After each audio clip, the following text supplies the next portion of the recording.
महात्मा ज्योतिराव फुले यांची पुण्यतिथी. त्यांचे महान कार्य फक्त शब्दांमध्ये व्यक्त करण्यासाठी नाही, तरीही खऱ्या अर्थाने छत्रपती शिवाजी महाराज यांच्या समाधीचा शोध, त्याचप्रमाणे छत्रपती शिवाजी महाराज यांना जन्मांतात आणण्याचे कार्य, तसेच क्रांतीसूर्य डॉक्टर बाबासाहेब आंबेडकर हे ज्यांना आपले गुरु मानत असे ज्योतिराव फुले, त्याचबरोबर स्वतःचे सर्वस्व पणाला लावून स्त्री शिक्षणाची मुहूर्तमेढ रोवणारे असे ज्योतिराव फुले यांना मी विनम्र अभिवादन करते.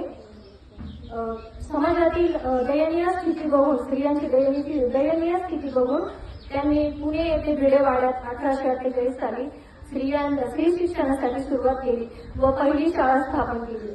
शाळेत शिक्षक मिळत नसायचे शिकवण्यासाठी, त्यामुळे त्यांनी स्वतःच्या पत्नीला शिक्षित केले, खऱ्या अर्थाने ज्ञानज्योती बनवली व मुलींना शाळेत जाण्यासाठी प्रोत्साहन दिले. समाजामध्ये असलेली दयनीय स्थिती इतकी बेताची होती की तेव्हा मुलींना शाळेत पाठवणे हे खऱ्या अर्थाने मोठं संकटच.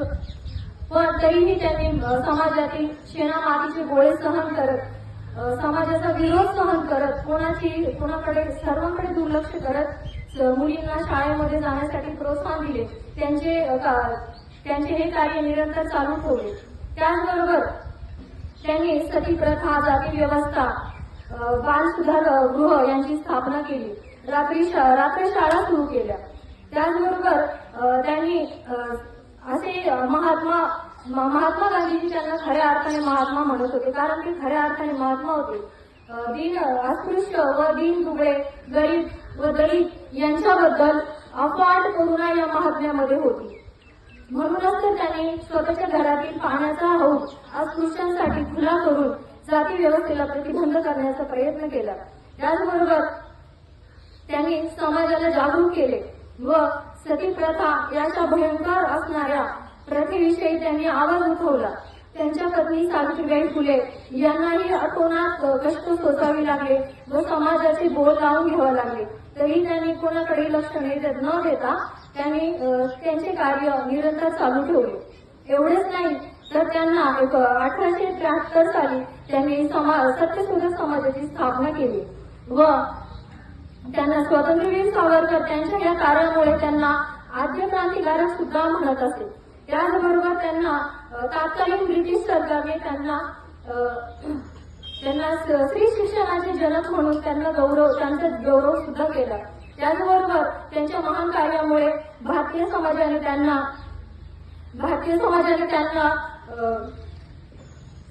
महात्मा ही उपाधी 1888 साली प्रदान केली व 28 नोव्हेंबर 1990 मध्ये हा महात्मा मृत्युमुखी पडले. पण अशी व्यक्ती मरत नसतात, तर ते त्यांच्या विचाराने जिवंत असतात.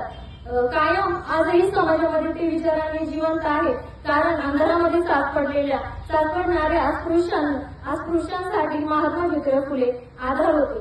आज आपण सर्व स्त्रिया आणि मुली आधीचे आहोत, तर फक्त ज्योतिराव फुले यांच्यामुळेच आहोत. इंग्लिशमध्ये एक म्हण आहे की we are because they was. It's real. आपण आहोत कारण ते होते म्हणून आपण आहोत. कारण असा एक भयंकर प्रसंग सांगावाच वाटतो की जेवढं त्यांना मुलींना शिक्षण देणे कठीण जात होते, तरी ते थांबले नाही. परंतु ज्यांना शिक्षणाची आवड होती त्यांना शाळेत पाठवणे इतके सोपे नव्हते. कारण असाच एक प्रसंग आहे, सत्यशोधक समाजामध्ये एक त्यांचे साथीदार होते. त्यांना 2 मुली होत्या. त्यापैकी एका छोट्या मुलीला त्यांच्या छोट्या मुलीला बाहुली असे म्हणत. हा प्रसंग इतिहासातील खूप काळा दिवस असा मानला जातो, कारण बाहुली या नावाची मुलगी इतकी गोड होती, तिला शाळेची इतकी आवड होती. तिच्या वडिलांनी महात्मा ज्योतिराव फुले यांच्या सोबत राहून तिला शिक्षणासाठी प्रोत्साहित केले होते. परंतु तिच्या घरातील आजी, आई सर्वांना या गोष्टीचा खूप विरोध होता. त्यांनी आधीही नाही तिला शिक्षण देण्यास मनाई केली होती, परंतु त्या छोट्याशा मुलीने ऐकले नाही. तर तिच्या आजीने लाडू बनवलेली होती. लाडू बनवले असे की बांगड्यांचा चुरा करून त्या लाडूमध्ये मिसळून तो लाडू त्या छोट्याशा मुलीला खायला दिला. आणि त्या लहान मुलीला असं वाटलं की आजीने हा लाडू दिलाय. ती पटकन आली आणि तिने तो लाडू खाल्ला, कसलाही विचार न करता. तिला खाण्यामध्ये जरासं काही वाटलं असेल, पण तरीही आजीने तिची समजूत काढत तिला तो लाडू चालला आणि अतिशय रक्तस्रावामुळे त्या मुलीचा मृत्यू झाला. इतका मोठा बलिदान फक्त स्त्री शिक्षणामुळे गेलेला आहे. म्हणजे आपण आज इथे शिक्षण घेत आहोत हे एक सहज आणि सोपी पद्धत नाहीये.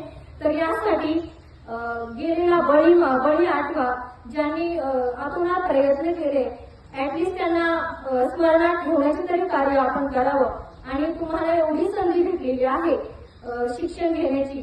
सुरुवातीला पूर्वीच्या काळी इतके कष्ट करून सुद्धा त्या मुली घरच्यांचा विरोध करत, काहींचा बळी गेला असेल, काहींनी शाळेत यायला कधी नाही म्हटले नाही. पण आताच्या मुलींना सुवर्ण संधी आहे की तुम्ही त्यांच्यासाठी काही करू शकत नाही.